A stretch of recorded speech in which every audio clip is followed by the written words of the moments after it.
आज के इस पार्ट में हम लोग नॉर्थ साउथ कॉरिडोर और ईस्ट वेस्ट कॉरिडोर से जुड़ा हुआ जो नेशनल हाईवेज है उसके विषय में जानकारी प्राप्त करेंगे कि इन दोनों कॉरिडोर पर कौन सा भारत का महत्वपूर्ण शहर अवस्थित है या फिर किन किन शहरों से ये दोनों कॉरिडोर गुजर रहा है। तो यहाँ पर आपको अपनी स्क्रीन पर इंडिया का एक मैप दिख रहा होगा। हम लोग एक एक करके देखते हैं कि कौन सा शहर गुजर रहा है। आपको पता है कि ये वाला जो हिस्सा है ये लद्दाख वाला हिस्सा है और ये वाला जो पार्ट है ये जम्मू कश्मीर वाला पार्ट है और दोनों ही केंद्र शासित प्रदेश है वर्तमान में। तो देखिए सबसे पहला जो शहर है यहाँ पर आपको दिख रहा होगा, ये शहर है श्रीनगर, जम्मू कश्मीर की राजधानी श्रीनगर। यहाँ से नॉर्थ साउथ कॉरिडोर की शुरुआत होती है। आपको एक चीज़ ध्यान में रखना होगा कि ये जो ब्लू कलर का जो आपको लाइन दिख रहा है ये है नॉर्थ साउथ कॉरिडोर का पार्ट, और यहाँ पर ग्रीन कलर का जो आपको एक पार्ट दिख रहा है ये इस तरह से, तो ये है ईस्ट वेस्ट कॉरिडोर का पार्ट। और एक येलो कलर का ये आपको दिख रहा होगा, ये है गोल्डन क्वाड्रिलेटरल। तो बस संकेत है, तो इसको आप बस ध्यान में रखिए। तो सबसे पहला शहर आपको हो गया जम्मू कश्मीर की राजधानी श्रीनगर। उसके जस्ट साउथ में यहाँ पर एक शहर आपको दिख रहा है, ये है अनंतनाग। तो श्रीनगर से शुरुआत किए, फिर अनंतनाग से ये क्वाड्रिलेटरल ये जो नॉर्थ साउथ कॉरिडोर है ये गुजर रहा है। तीसरा जो शहर यहाँ पर जम्मू कश्मीर में ये है जम्मू। तो हम लोग क्या देखें, जम्मू कश्मीर में सबसे ऊपर में श्रीनगर, उसके बाद अनंतनाग और तीसरा शहर आपको हो गया जम्मू। इन तीन शहरों से होते हुए जो नॉर्थ साउथ कॉरिडोर है ये दूसरे राज्यों में अब प्रवेश करेगा। तो यहाँ पर एक शहर आपको दिखेगा, ये है पठानकोट। तो पठानकोट पंजाब में आता है, तो फिर ये पंजाब में प्रवेश कर गया ये कॉरिडोर। तो पंजाब में सबसे पहला शहर जो है वो है पठानकोट। और उसके बाद यहाँ पर एक शहर आपको दिख रहा है, ये है जालंधर। तो पठानकोट के बाद जालंधर। ध्यान ये रखना है कि इसी के बगल में यहाँ पर अमृतसर है और इसी बगल में यहाँ पर अटारी है। तो अमृतसर और अटारी ये डायरेक्टली इस नॉर्थ साउथ कॉरिडोर पर अवस्थित नहीं है, बल्कि उसके काफ़ी करीब है। तो ये हो गया, ये अमृतसर यहाँ पर है, अमृतसर जो इसका पार्ट नहीं है, बस इसको ध्यान में रखिए। तो उसके बाद हम लोग पंजाब के अंतर्गत देखें पठानकोट और दूसरा जालंधर। तब सीधा जो है ये कॉरिडोर जो है आगे बढ़ा और हरियाणा में प्रवेश करेगा। तो हरियाणा में यहाँ पर एक शहर आपको दिख रहा है अम्बाला। ये जो हरियाणा का बिल्कुल नदर्न पार्ट है ये है अम्बाला। तो अम्बाला से ये होते हुए शहर जो है सीधा दिल्ली तक पहुँचा। तो फिर ये दिल्ली से दिल्ली तक आया ये नॉर्थ साउथ कॉरिडोर। हम लोग क्या देखें अभी तक, सबसे पहले श्रीनगर, उसके बाद अनंतनाग, तीसरा शहर हम लोग देखे जम्मू, फिर पठानकोट, जालंधर और उसके बाद सीधा जो दिल्ली है वहाँ तक। तो ठीक है, जालंधर के बाद अम्बाला, अम्बाला जो हरियाणा में है, उसके बाद दिल्ली। तो ऊपर में हरियाणा का जो ये पार्ट है ये अम्बाला है और नीचे दिल्ली हो गया। तो यहाँ पर ये ध्यान में रखना होगा कि जो चंडीगढ़ है, जो पंजाब हरियाणा की राजधानी चंडीगढ़ यहाँ पर अवस्थित है। तो चंडीगढ़ डायरेक्टली इस पर शामिल नहीं है, वहाँ से नहीं गुजरती है, बल्कि बहुत ही ज़्यादा क्लोज है। तो दिल्ली तक हम लोग आए। अब दिल्ली के बाद यहाँ आगरा है। तो ध्यान ये रखना होगा कि दिल्ली से लेके आगरा के बीच का जो हाईवे है वो हाईवे डायरेक्टली इस मकसद से नहीं बनाया गया है जो कि नॉर्थ साउथ कॉरिडोर का पार्ट हो, बल्कि ये गोल्डन क्वाड्रिलेटरल का पार्ट है। यानी कि इस तरह से ये आप देख रहे हैं गोल्डन क्वाड्रिलेटरल इस तरह से गुजर रहा है। तो यहाँ पर दिल्ली है और यहाँ पर आगरा है। तो आप ऐसे कह सकते हैं कि जो दिल्ली से आगरा के बीच का जो हाईवे है वो गोल्डन क्वाड्रिलेटरल का भी पार्ट है और वो नॉर्थ साउथ कॉरिडोर का भी पार्ट है। तो इस तरह से इसको हम लोगों को ध्यान में रखना है। तो दिल्ली के बाद सीधा हम लोग आए आगरा। आगरा के बाद जो कॉरिडोर है ये आगे बढ़ा। तो यहाँ पर आपको एक शहर दिख रहा है ग्वालियर, जो कि मध्य प्रदेश में आ गए। तो हम लोग उत्तर प्रदेश में क्या देखे, सबसे पहले दिल्ली के बाद एक आगरा हम लोग देखे, जो कि इसका पार्ट है नॉर्थ साउथ कॉरिडोर का। और आगरा के बाद सीधा हम लोग पहुंच गए ग्वालियर। तो देखिए यहाँ पर दिल्ली है, दिल्ली के जस्ट साउथ में यहाँ पर गुड़गांव है या गुरुग्राम है। तो गुरुग्राम भी डायरेक्टली इस पर शामिल नहीं है, बल्कि ये नॉर्थ साउथ कॉरिडोर के भी और गोल्डन क्वाड्रिलेटरल के भी बहुत ही क्लोज है, यानी कि उसके बहुत ही नज़दीक हैं। तो इसको हम लोग देखें कि दिल्ली, दिल्ली के बाद आगरा और आगरा के बाद सीधा ग्वालियर जो कि मध्य प्रदेश में है। अब ग्वालियर के बाद फिर से ये उत्तर प्रदेश की सीमा में प्रवेश किया और यहाँ पर एक शहर है झांसी। झांसी इसके लिए इसलिए हम लोगों को याद रखना ज़्यादा ज़रूरी है क्योंकि जो ईस्ट वेस्ट कॉरिडोर जो ये वाला हिस्सा है ये और ऊपर से जो ये वाला पार्ट आ रहा है नॉर्थ साउथ कॉरिडोर, इसका ये मीटिंग पॉइंट है। यहाँ पर जो झांसी है, इस दोनों का ये मीटिंग पॉइंट है। तो चलिए उसके बाद हम लोग झांसी देखें, जो कि उत्तर प्रदेश में है। अब झांसी के बाद हम लोग सीधा साउथ में आएंगे, तो एक शहर आपको यहाँ पर दिख रहा है, ये है सागर। तो झांसी के बाद सागर, और सागर के बाद साउथ में यहाँ पर एक शहर आपको दिख रहा है, ये है सियोनी, या इसको सिवनी भी बोलते हैं। तो अभी तक मध्य प्रदेश के हिस्से तक में हम लोग जो सब पार्ट कवर किए, उसमें आपको जो सबसे पहला नाम था वो था श्रीनगर। श्रीनगर के बाद अनंतनाग, अनंतनाग के बाद जम्मू, ये जम्मू कश्मीर का पार्ट हो गया। उसके बाद पठानकोट और जालंधर, ये पंजाब का पार्ट हो गया। और उसके बाद अंबाला, ये हरियाणा का पार्ट है। अंबाला से जो कॉरिडोर है ये आगे बढ़ा तो दिल्ली तक पहुंचा, और दिल्ली से आगरा के बीच ये गोल्डन क्वाड्रिलेटरल का पार्ट हो गया। फिर आगरा के बाद ये मध्य प्रदेश प्रवेश किया, तो मध्य प्रदेश में ग्वालियर, फिर मध्य प्रदेश से उत्तर प्रदेश की सीमा में गया झांसी, और झांसी के बाद फिर से ये अगला जो मध्य प्रदेश का स्पॉट था वो सागर है, और सागर के बाद जो आगे बढ़ी गाड़ी तो ये पहुंचा सियोनी पर। तो सबसे साउथ में ये सियोनी है। तो अभी तक एक सीक्वेंस में नॉर्थ साउथ जितना भी आपको शहर का सीक्वेंस है, इसको बस आपको ध्यान में रखना चाहिए। अब मैं इसको हटा रहा हूँ और सदर्न पार्ट पे हम लोग चलते हैं।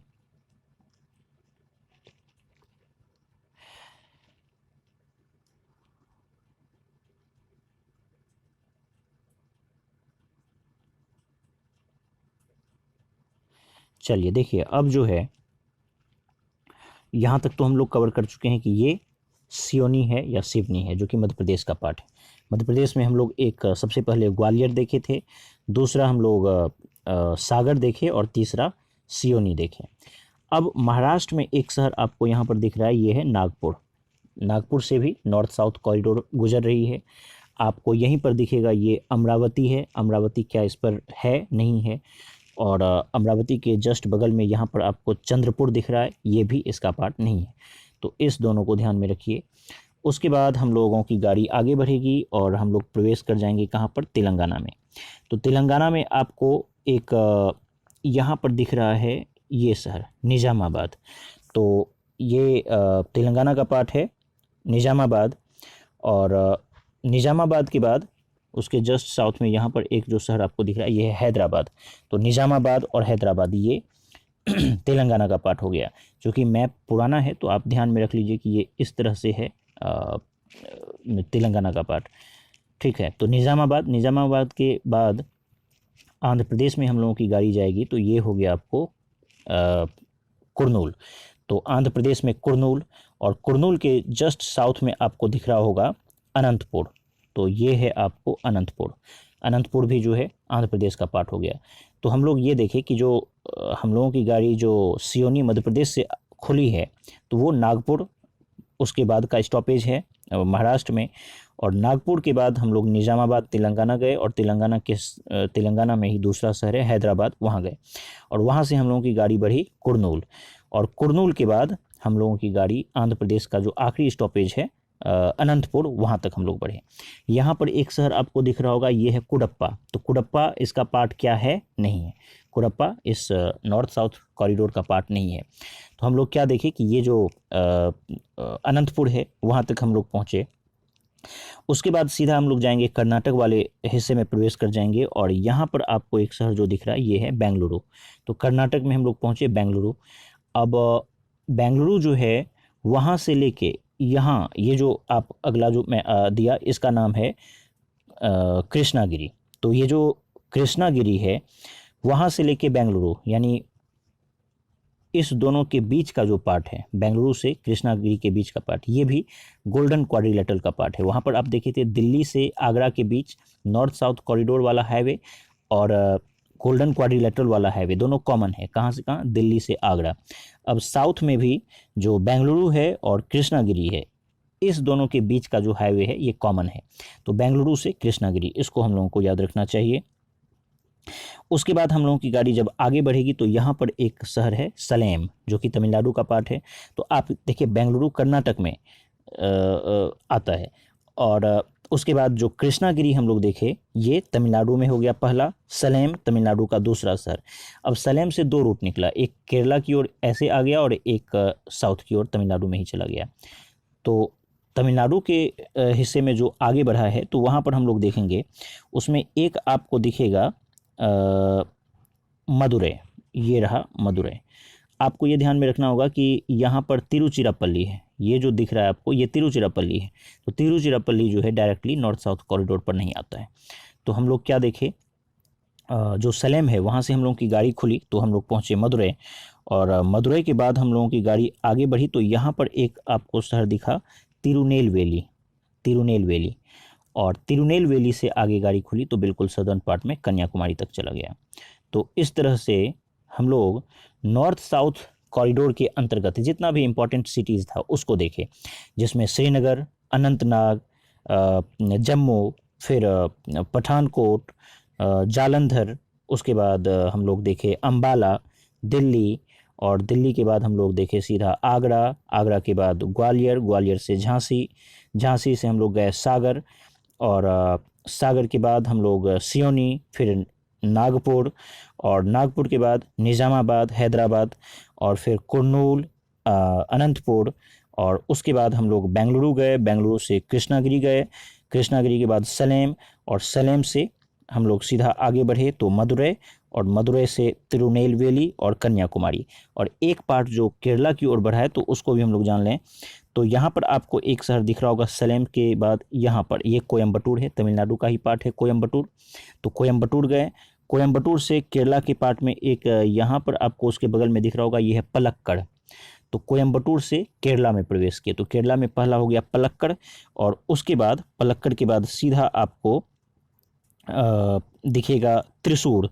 तो यहाँ पर ही त्रिशूर है, इसी जगह पर त्रिशूर है, पलक्कड़, पलक्कड़ के वेस्टर्न पार्ट में त्रिशूर, और त्रिशूर के नीचे यहाँ पर आपको कोच्चि दिख रहा है। तो इस तरह से अगर सिर्फ केरल की बात की जाए तो कोयम्बटूर जो कि तमिलनाडु में है, वहाँ से जब गाड़ी आगे बढ़ी तो केरला में पहला था पलक्कड़, पलक्कड़ के वेस्ट में हो गया त्रिशूर, और त्रिशूर के साउथ में कोच्चि। तो इस तरह से नॉर्थ और साउथ कॉरिडोर जो है, नॉर्थ साउथ कॉरिडोर, उसका लगभग सारा महत्वपूर्ण शहर हम लोग यहाँ पर कवर किए। अब मैं इसको हटा रहा हूँ और अब ईस्ट वेस्ट कॉरिडोर का जो हिस्सा है उसको कवर करेंगे। तो चलिए थोड़ा सा धैर्य रखें, इसको मैं एडजस्ट कर दूँ। चलिए अब आपको दिख रहा होगा, ये जो आपको दिख रहा है ये ग्रीन कलर का जो मार्क किया हुआ है, यही है ईस्ट वेस्ट कॉरिडोर का पार्ट। तो इस तरह से अब ईस्ट वेस्ट कॉरिडोर में कौन सा शहर आएगा उसको देख लेते हैं। तो शुरुआत हम लोग करेंगे गुजरात से। देखिए गुजरात में सबसे पहला शहर आपको यहाँ पर दिख रहा है, ये है पोरबंदर। गुजरात का सबसे पहला शहर पोरबंदर, यहाँ से ईस्ट वेस्ट कॉरिडोर की शुरुआत हुई। अब पोरबंदर के बाद यहाँ पर एक शहर आपको दिखा, ये है राजकोट। तो पोरबंदर, उसके बाद राजकोट। अब राजकोट के बाद एक शहर आपको यहाँ पर दिख रहा है, ये है रापर, रापर। तो ये हो गया आपको रापर। उसके बाद हम लोग आगे बढ़ेंगे, यहाँ एक शहर आपको दिख रहा है, ये है राधनपुर। तो राधनपुर, तो गुजरात में यही चार शहर आपको ध्यान में रखना होगा, पोरबंदर, राजकोट, और रापर और राधनपुर। अब सवाल ये है कि क्या अहमदाबाद जो कि यहाँ है इसका पार्ट है? नहीं है, अहमदाबाद ईस्ट वेस्ट कॉरिडोर का पार्ट नहीं है, बल्कि उससे कनेक्ट है। तो अहमदाबाद भी इसका पार्ट नहीं है। गांधीनगर यहाँ पर है, क्या ये इसका पार्ट है? वो भी नहीं है। बेशक वो गोल्डन क्वाड्रिलेटरल का पार्ट है, जो गांधीनगर है और अहमदाबाद है, ये दोनों देख रहे हैं आप, यहाँ से यहाँ आया, फिर ये गोल्डन क्वाड्रिलेटरल का तो पार्ट है, लेकिन ईस्ट वेस्ट कॉरिडोर से डायरेक्टली कनेक्ट नहीं है। तो इसको ध्यान में रखना है। तो गुजरात में हम लोग क्या देखें, पोरबंदर, फिर राजकोट, रापर और राधनपुर। अब सीधा हम लोगों की गाड़ी आगे बढ़ेगी कहाँ पर? राजस्थान में। राजस्थान में यहाँ पर आपको क्या दिखा, ये है उदयपुर। तो राजस्थान में उदयपुर, और उदयपुर के बाद यहाँ पर राजस्थान में ये है कोटा। लेकिन आपको क्या ध्यान में रखना होगा कि उदयपुर और कोटा के बीच कुछ पार्ट ऐसा है जो गोल्डन क्वाड्रिलेटरल का पार्ट है, और कुछ पार्ट ऐसा है जो कि डायरेक्टली इसका पार्ट है ईस्ट वेस्ट कॉरिडोर का। तो उदयपुर से के बाद हम लोग कोटा गए। तो राजस्थान में दो शहर हम लोग क्या देखे, पहला उदयपुर और दूसरा कोटा। उसके बाद हम लोगों की गाड़ी फिर से आगे बढ़ेगी और हम लोग पहुंच जाएंगे इस जगह पर, कहाँ पर? शिवपुरी। आपको क्वेश्चन अगर ये पूछे कि क्या शिवपुरी वो मीटिंग पॉइंट है जहाँ से ईस्ट वेस्ट कॉरिडोर और नॉर्थ साउथ कॉरिडोर दोनों ही एक साथ मिलता है? तो नहीं।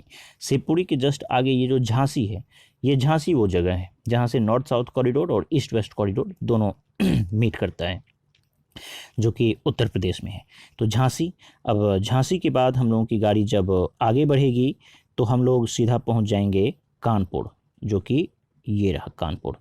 तो झांसी के बाद हम लोग गए कानपुर, तो कानपुर तक तो पहुंच गए। अब कानपुर के बाद हम लोगों की गाड़ी आगे बढ़ेगी तो हम लोग पहुंच जाएंगे लखनऊ, ये रहा लखनऊ। आपको मैं बताया था कि ये वाला जो पार्ट है इसके ही नीचे आपको लखनऊ दिखाना है, तो यानी कि इसको याद रखिए, इसके जस्ट साउथ में बिल्कुल बीचों बीच लखनऊ है। तो लखनऊ जो है वो भी इसका पार्ट है। लखनऊ के बाद जब हम लोगों की गाड़ी आगे बढ़ेगी तो हम लोग पहुंच जाएंगे फैज़ाबाद, उत्तर प्रदेश का ही पार्ट है, ये रहा फैज़ाबाद। तो फैज़ाबाद भी से भी ईस्ट वेस्ट कॉरिडोर गुजर रही है। और उसके बाद फैज़ाबाद के बाद ये रहा गोरखपुर। फैज़ाबाद के बाद हम लोग आगे बढ़े तो गोरखपुर, फिर हम लोग बिहार में प्रवेश कर जाएंगे। तो बिहार में ये शहर है मुजफ्फरपुर। मुजफ्फरपुर के बाद एक शहर आपको मिलेगा यहाँ पर, ये रहा किशनगंज। और अच्छे से मैं देख, ये रहा किशनगंज। तो मुजफ्फरपुर से ईस्ट वेस्ट कॉरिडोर आगे बढ़ते हुए किशनगंज तक गया, और किशनगंज के बाद ये पहुंच जाएगा वेस्ट बंगाल में। तो वेस्ट बंगाल में कोई ऐसा महत्वपूर्ण शहर नहीं है जिसको हम लोग याद रखें। तो फिर वेस्ट बंगाल से होते हुए ये पहुंच गया असम में। असम में आपको क्या ध्यान रखना है कि यहाँ है दिसपुर और यहाँ है गुवाहाटी। क्या ये दोनों पार्ट है इसका? नहीं है, मतलब डायरेक्टली कनेक्ट उसके रूट पर ये नहीं आता है, बल्कि उससे क्लोजली कनेक्टेड है, दूसरे हाईवेज के द्वारा कनेक्टेड है, लेकिन ये ईस्ट वेस्ट कॉरिडोर का पार्ट नहीं है। तो ये रहा, आपको यहाँ है दिसपुर और यहाँ है गुवाहाटी, जो कि इस पे डायरेक्टली नहीं आता है। तो फिर जो असम है वहाँ कौन ऐसा शहर है जो इसमें आया? तो एक आपको करीमगंज दिखेगा, कहाँ पर? ये रहा करीमगंज, जो कि इस असम का पार्ट है। तो जो गाड़ी हम लोगों की इस बिहार के किशनगंज से खुली है, यानी कि किशनगंज से होते हुए सीधा हम लोग आए यहाँ करीमगंज, जो कि असम का पार्ट है, और करीमगंज से होते हुए ये गाड़ी यहाँ पर आ गई सिलचर। तो हम लोग क्या देखे, सिलचर पोरबंदर से शुरुआत हुई ईस्ट वेस्ट कॉरिडोर की, और वो असम के सिलचर पर जाकर समाप्त हो गई। तो अब मैं एक बार रिपीट कर रहा हूँ, आपको ध्यान से देखते जाना है। सबसे पहले हम लोग देखे पोरबंदर, दूसरा जो आपको दिख रहा है पोरबंदर के बाद हम लोग गए राजकोट, राजकोट से गए रापर, रापर से गए राधनपुर। ये 4 गुजरात में हो गया आपको, 1 2 3 4, ये चारों गुजरात हो गया, ठीक है। और उसके बाद जो है आगे हम लोगों की गाड़ी बढ़ी तो राजस्थान में हम लोग गए उदयपुर, उदयपुर के बाद कोटा। तो उदयपुर से कोटा के बीच का जो कुछ हिस्सा है वो गोल्डन क्वाड्रिलेटरल का पार्ट है, इसको याद रखना है। फिर हम लोग मध्य प्रदेश में प्रवेश किए शिवपुरी, शिवपुरी के बाद फिर से झांसी गए, और झांसी ही वो जगह है जो दोनों का मीटिंग पॉइंट है, नॉर्थ साउथ कॉरिडोर और ईस्ट वेस्ट कॉरिडोर का। उसके बाद हम लोग आगे बढ़े तो हम लोग गए कानपुर, कानपुर से आगे बढ़े तो लखनऊ, लखनऊ से आगे बढ़े तो फैज़ाबाद, फैज़ाबाद से आगे बढ़े गोरखपुर, गोरखपुर के बाद बिहार में प्रवेश किए तो मुजफ्फरपुर, और उसके बाद आगे बढ़े तो किशनगंज, किशनगंज से पश्चिम बंगाल गए, इसमें कोई शहर मैं आपको बताया नहीं। फिर गुवाहाटी गए तो दिसपुर और गुवाहाटी असम जो है इसको मैं नहीं बताया, इस पर, इससे कनेक्टेड है लेकिन डायरेक्टली इस पर नहीं है। और फिर ये गाड़ी जो है फाइनली करीमगंज तक गई और उसके बाद सिलचर पर जाकर समाप्त हुई। तो असम, ये दोनों जो है ये असम में है, करीमगंज और सिलचर। तो इस तरह से जितना भी इंपॉर्टेंट सिटीज़ था जो नॉर्थ साउथ कॉरिडोर और ईस्ट वेस्ट कॉरिडोर का पार्ट था, उसको हम लोग यहाँ पर कवर किए। उम्मीद करता हूँ ये वीडियो आपको पसंद आया होगा, और लाइक ज़रूर कीजिए। अगर आप लाइक नहीं करेंगे और शेयर नहीं करेंगे तो फिर लंबे समय तक बिना उपयोगिता के वीडियो बनाना संभव नहीं हो पाएगा। तो आप लोग निश्चित रूप से लाइक किया कीजिए, और जितना ज़्यादा हो सके शेयर कीजिए, ताकि अधिक से अधिक चैनल का जो सब्सक्राइबर्स की संख्या बढ़े। धन्यवाद।